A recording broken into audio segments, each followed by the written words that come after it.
نحمده ونسلم على رسوله الكريم اما بعد فاعوذ بالله من الشيطان الرجيم بسم الله الرحمن الرحيم قال الله تبارك وتعالى في شان حبيبه مخبرا وعامرا ان الله وملائكته يصلون على النبي يا ايها الذين آمنوا صلوا عليه وسلموا تسلیما۔ تمام احباب محبت اور عقیدت سے درود پاک پڑھ لیجیے۔ الصلاۃ والسلام علیک یا سیدی یا رسول اللہ وعلی آلک واصحابک یا سیدی یا حبیب اللہ۔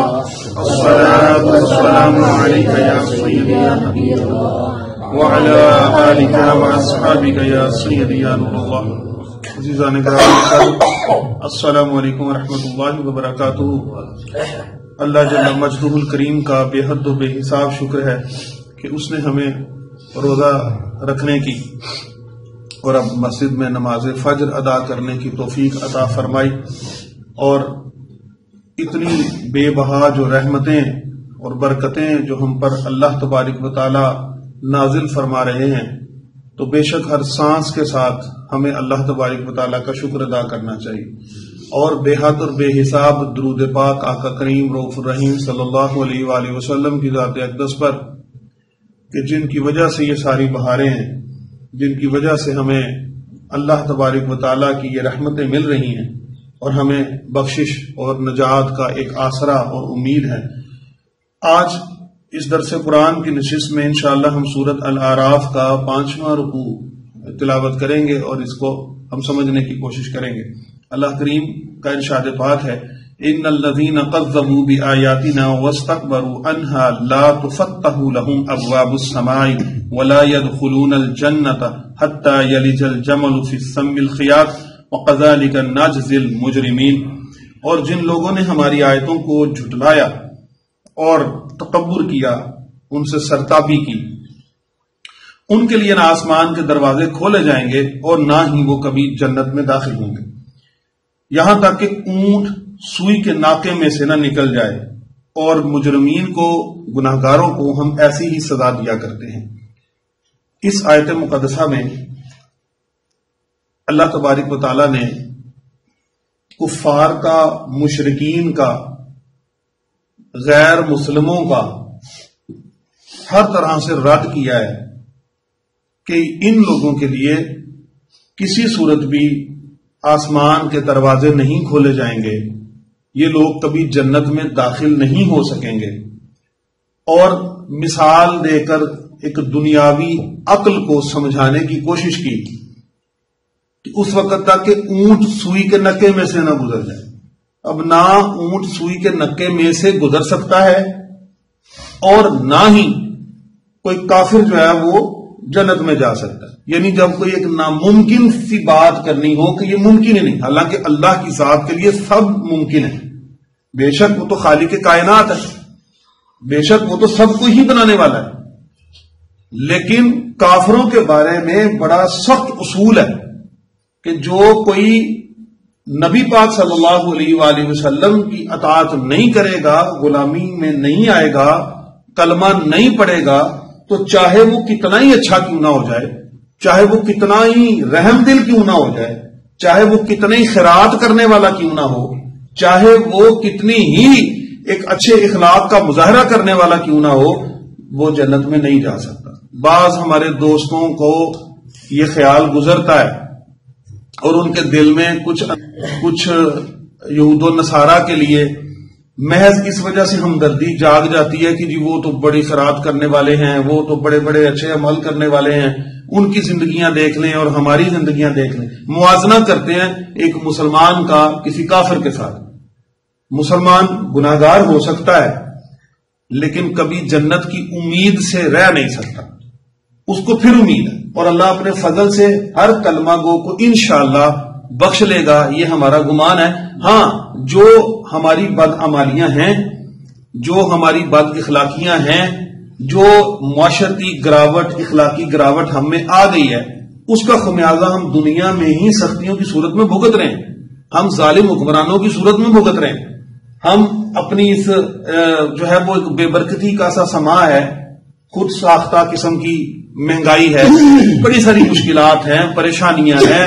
اب جو ہے وہ جس طرح آٹے کی قلت ہے، کئی غذائی اجناس کی قلت پیدا ہو رہی ہے، تو یہ اللہ تعالیٰ ہمارے گناہوں کو معاف کرے.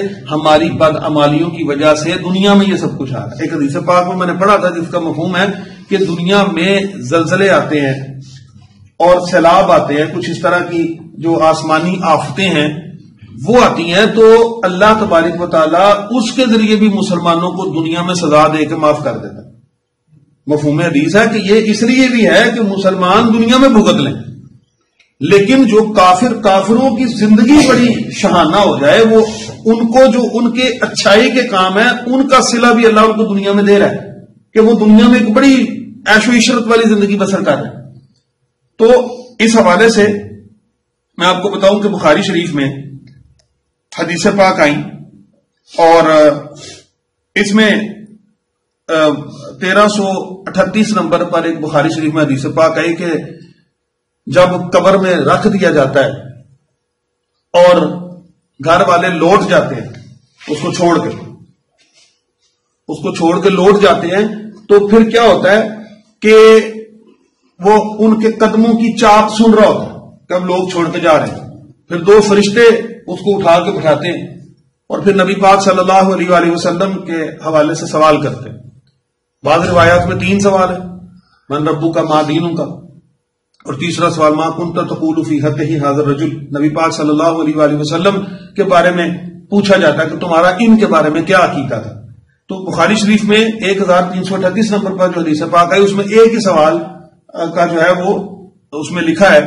تو آپ صلی اللہ علیہ وآلہ وسلم کے بارے میں وہ بتاتا ہے کہ یہ اللہ کے رسول ہیں، اللہ کے بندے ہیں، اللہ تعالیٰ کے رسول ہیں. تو پھر فرشتے اس کو دوزخ میں اس کا ٹھکانہ دکھاتے ہیں کہ اگر تم یہ جواب نہ دیتے تو تمہارا ٹھکانہ یہ ہوتا، اور اللہ نے اس کے بدلے جنت میں تمہارے لیے گھر بنا دیا. اسی طرح جو کافر ہوتا ہے اس سے جب پوچھا جائے گا ما کنت تقول فی حقہ ھذا الرجل، تو وہ کہے گا لا ادری، میں نہیں جانتا. جب وہ یہ جواب دے گا کہ میں نہیں جانتا، تو پھر اس حدیث پاک میں آیا کہ پھر فرشتے لوہے کا ہتھوڑا لے کر اس کو اتنی زور سے ماریں گے کہ وہ ایسا چیخو پکار کرے گا کہ انسانوں اور جنوں کے علاوہ ساری مخلوقات اس کی وہ آوازیں سن رہی ہوتی. تو یہ فرق آ گیا نا.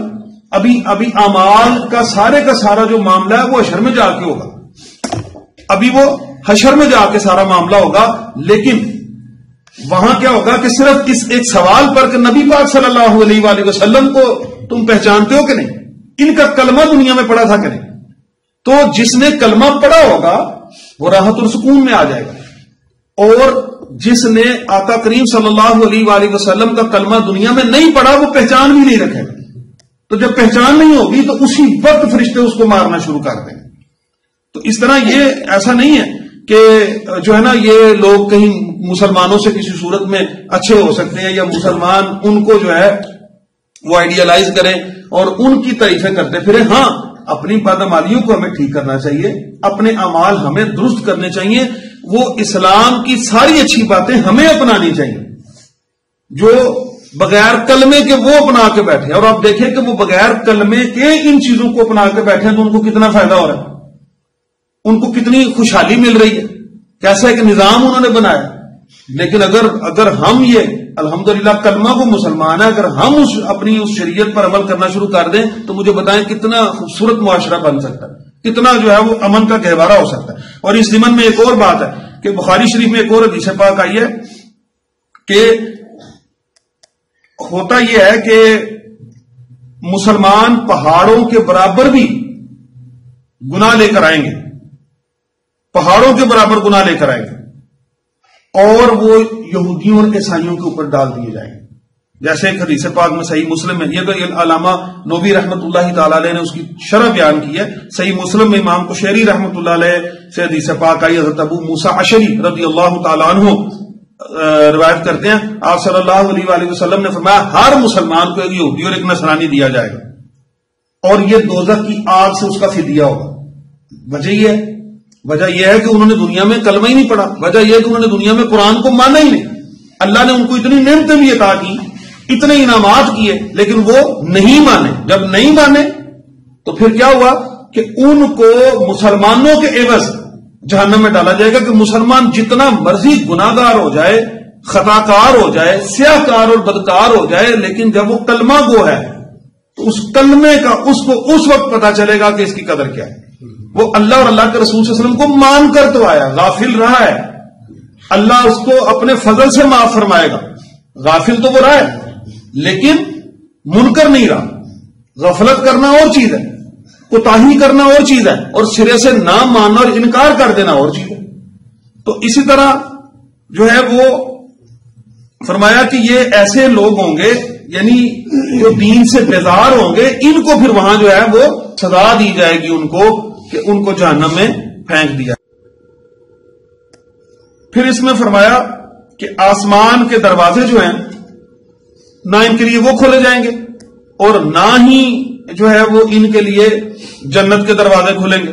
حالانکہ آپ دیکھیں کہ اس وقت رمضان المبارک کا جو بابرکت مہینہ جا رہا ہے تو اس میں حدیث پاک میں آتا ہے, متفق علیہ حدیث ہے, اذا دخل شہر رمضان فتحت ابواب السماء, فتحت ابواب السماء, آسمان کے دروازے کھول دیے جاتے ہیں. وغلقت ابواب جہنم, جہنم کے دروازے بند کر دیے جاتے ہیں. وسلسلت الشیاطین, اور شیاطین کو زنجیروں میں جکڑ لیا جاتا ہے. شیطان قید ہو گیا جو منبع ہے ہر طرح کے گناہ کا, جو اکساتا ہے, جو وسوسے ڈالتا ہے, تو وہ کیا ہے کہ وہ قید کر لیا گیا. جنت کے دروازے کھل گئے. اور جیسا ہم اس آیت مقدسہ کے ضمن میں پڑھ رہے ہیں کہ کافروں کے لیے اللہ نے ارشاد فرمایا کہ آسمان کے دروازے نہیں کھلیں. اب اس وقت آپ دیکھیں رمضان المبارک کا بابرکت مہینہ تو پوری دنیا میں ہے, پوری دنیا میں ہے, اور پوری دنیا میں جہاں جہاں مسلمان ہیں اور جہاں جہاں کافر ہیں. اب دیکھیں کیسی بات ہے, ہر مسلمان کے لیے پوری دنیا کے کسی بھی خطے میں اور کسی بھی ملک میں جنت کے دروازے کھلے ہیں, جنت کے دروازے کھلے ہیں اور جہنم کے دروازے بند ہیں. اور جہاں جہاں کافر موجود ہیں ان کے لیے نہ آسمان کے دروازے کھلے ہیں, نہ جنت کے دروازے کھلے ہیں, نہ دوزخ کے دروازے ان کے لیے بند ہوئے. ایک ہی معاشرے میں, ایک شہر میں غیر مسلم بھی رہتے ہیں. ہمارے اس شہر میں بھی کئی غیر مسلم رہتے ہیں, کافر رہتے ہیں. پوری دنیا میں کافروں کے ملک میں کئی مسلمان رہتے ہیں. جہاں جہاں مسلمان ہیں اس کے لیے اسی رمضان المبارک میں رحمت کے دروازے کھلے ہوئے, جنت کے دروازے کھلے اور کافر کے لیے بند ہے. تو یہ کیسی تخصیص ہے؟ یعنی اس وقت صرف اور صرف جو رحمت ہو رہی ہے وہ مسلمانوں پر ہو رہی ہے. جنت کے دروازے اگر کھلے ہیں تو مسلمانوں کے لیے کھلے, شیطان اگر قید ہے تو مسلمانوں کے لیے قید ہے.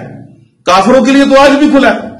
کافروں پر نہ اللہ کی رحمت ہو رہی ہے, نہ جہنم کے دروازے ان کے لیے بند ہیں, نہ ہی جنت کے دروازے ان کے لیے کھلے ہیں. اور اسی طرح مسلم شریف اور نسائی میں بھی آیا وَصُفِّتَتُ الشَّيَاطِينُ, اور شیاطین کو پکڑ کے قید کر لیا گیا, اس کو جکڑ لیا گیا. اور اسی طرح فرمایا جب ماہ رمضان کی پہلی رات آتی ہے شیطانوں اور سرکش جنوں کو بیڑیاں پہنا دی جاتی ہیں, وہ بیڑیاں پہنا دی جاتی ہیں, جہنم کے دروازے بند کر دیے جاتے ہیں اور ان میں سے کوئی دروازہ نہیں کھولا جاتا. جنت کے دروازے کھول دیے جاتے ہیں اور اس میں سے کوئی دروازہ بند نہیں کیا جاتا. پھر ایک ندا دینے والا پکارتا ہے, اے طالب خیر آ گیا, اے شر کے متلاشی رک جا. یعنی وہ ینادی منادی یا باغی الخیر اقبل یا باغی الشر اقبل, اے خیر طلب کرنے والے آگے آ جا, اب خیر لیتا جا, اور اے شر پھیلانے والے شر کے متلاشی رک جا, تیرا اس رحمت میں کوئی حصہ نہیں.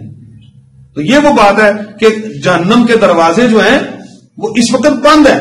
تو جتنی بھی ہم اللہ تبارک و تعالیٰ سے گڑ گڑا کے اپنے لیے معافی مانگ لیں, جتنا ہم اپنے گناہوں کو جو ہے وہ اس سے اپنے آپ کو بچا لیں, اتنی اللہ تبارک و تعالیٰ کی رحمتیں جو ہے وہ ہم پر نازل ہونا شروع ہو جائیں گی.